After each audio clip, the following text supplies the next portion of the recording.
as hotspots arise around the world. Our military is powering down.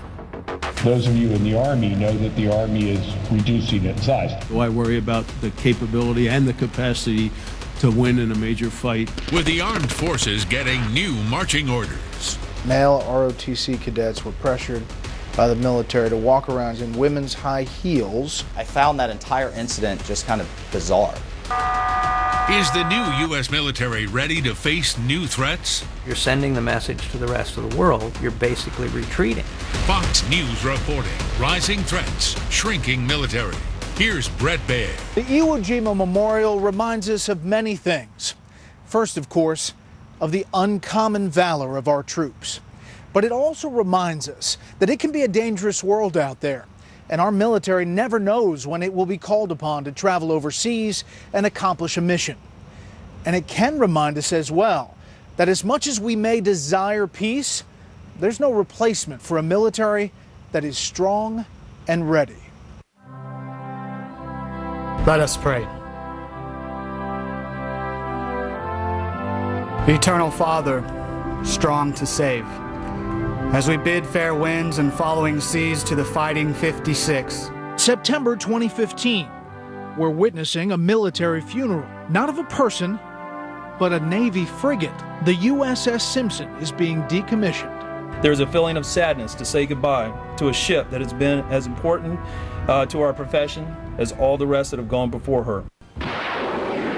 The Simpson was the last U.S. warship to engage in ship-to-ship combat in 1988 during Operation Praying Mantis. 3 Iranian naval vessels and at least 2 small boats were sunk or very severely damaged. They must know that we will protect our ships, and if they threaten us, they'll pay a price.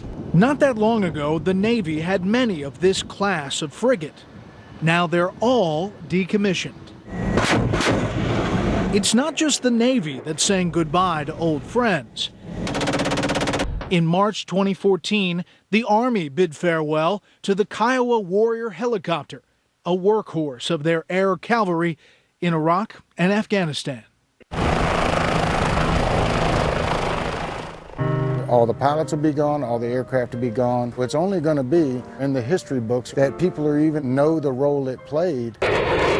In the Air Force, the president has capped the number of F-22 stealth fighters, far short of the number originally envisioned. Our budget is a zero-sum game, and if more money goes to F-22s, it is our troops and our citizens who lose. These actions reflect a trend. Numerous military programs have been scrapped, including the Combat Search and Rescue helicopter, the Army's Future Combat Vehicle program, the Navy's Next Generation Cruiser, and several missile defense systems, such as the Third Sight Missile Defense Plan for Poland and the Czech Republic. Along with this downsizing is a major reduction in the troops themselves.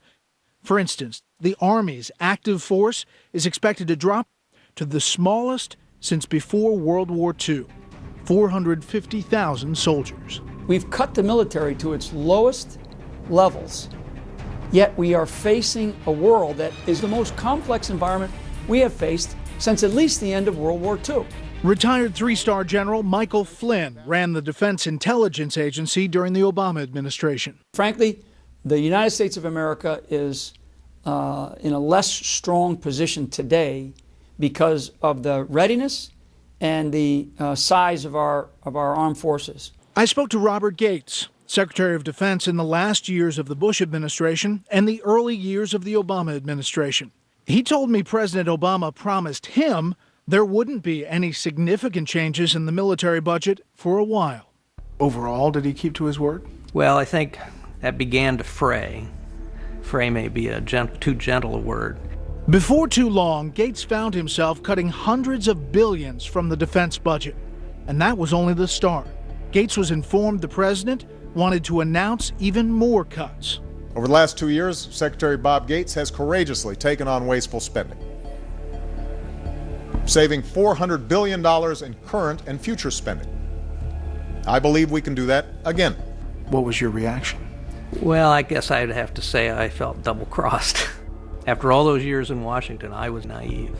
To many, the cuts weren't about economic efficiency so much as a strategic change in the role of the military. You told President Obama's staffers that the defense cuts sent a big strategic message abroad. The United States is going home, cut a deal with Iran and China while you can. I think overall it has had that impact. You're sending the message to the rest of the world that you're basically retreating. Later you meet with President Obama and you tell him the way you will compensate for forced cuts in the next war is with blood. More American kids will die because of our decisions. What was his response to that? I think he acknowledged it. What I was pitching at a minimum was the world doesn't seem to be getting better.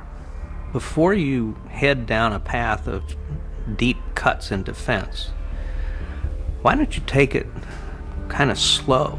You know, it was one of those things where I lost the argument. I think that he sees the military actually as something that is more dangerous to the world. And I think that he looks at us, I actually do. I think that he looks at the United States military and sees it as a threatening application around the world than actually as a useful tool. How much more dangerous do you think the world is now than it was 7, 8 years ago? I think more dangerous, far more dangerous. The Obama administration has been tightening the belt of the military.